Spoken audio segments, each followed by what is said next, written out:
What if tomorrow you're judged simply for being yourself? Have you ever considered how vital it is to have the right to choose how to live and what to believe? Maybe you love curling up under a blanket or going for morning runs. Is love, family, work, money, or self-development the most important thing in life? Everyone has the right to decide for themselves, don't they?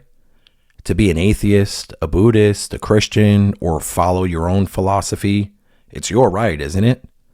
But what if someone decided your life or beliefs were wrong or even dangerous? What if they began persecuting you for it? Sounds like something from the dark days of Inquisition. And no, this is actually happening right now in the heart of Europe. There are people who call themselves anti-cultists. They claim to protect society from cults. In reality, it's a witch hunt against those who choose to live differently. It doesn't matter if you believe in God, nature, or nothing at all, or just enjoy practicing yoga.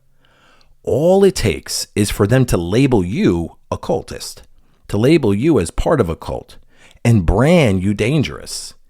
From that moment, you're a target. Take what's happening in the Czech Republic and Slovakia right now. Members of the Alatra movement, they're regular people. They share information about surviving natural disasters, study climate issues, and organize forums bringing scientists from all around the world together. They roll up their sleeves when it's needed. For instance, Alatra volunteers helped clear rubble after the 2023 earthquake in Turkey and provided aid to victims. They risked their lives delivering humanitarian supplies to those impacted by shelling in Ukraine. They participated in climate summits like the current COP29 hosted by the UN. You'd think, what's wrong with this? Climate issues are a universal concern, but anti-cultists label Alatra as a cult. They invaded members' homes with searches. They publish their addresses, and they ruin these people's lives. Families suffer. People lose their jobs simply because someone decided they're dangerous. Over 400 one-sided articles have been published, full of slurs and calls for their physical destruction. Curiously, these articles never mention the volunteers' accomplishments, their real activities, or even official information from Alatra's website. Only presumptions and the bought guesses of unscrupulous journalists.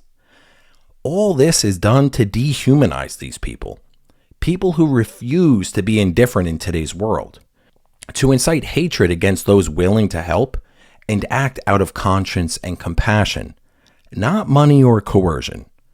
So we have to stop and ask, why? Why destroy those who do good? Why do anti-cultists specifically target ordinary people who just want to help? The answer is simple yet terrifying. One word: control. Anti-cultists understand perfectly well that independent people willing to act for others threaten their system of fear and submission. Volunteers who build a society based on care for people show that another way of living is possible without labels, judgment, or pressure. This undermines the very foundation of their control. And that's why they do everything to destroy these lives. So how does it work? It starts with the media flooding the airwaves with accusations. Words like cult and dangerous and threat are repeated endlessly like a mantra.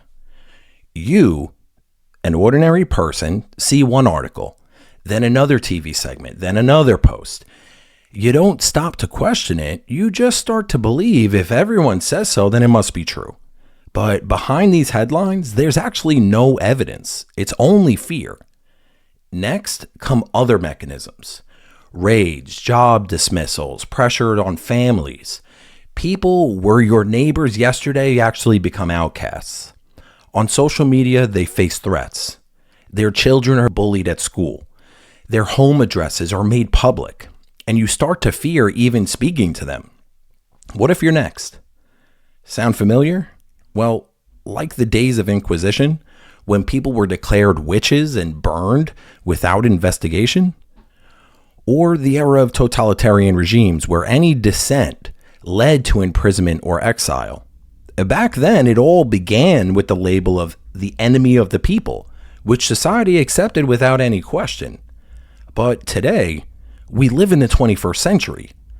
We fought for decades for human rights, freedom of speech, and the right to be ourselves.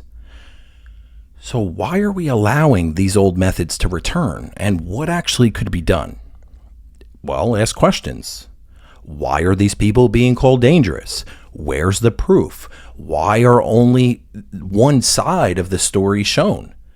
Don't be afraid to think for yourself. Don't let fear that anti-cultists try to spread cloud your judgment. Today, it's the Alatra members who are being persecuted. Tomorrow, it could be another group.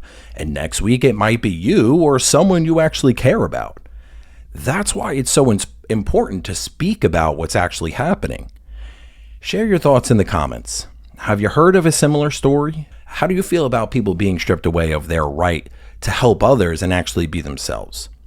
And if you want to learn more, visit actfiles.org. There you'll find an in-depth investigation into how anti-cultists manipulate society.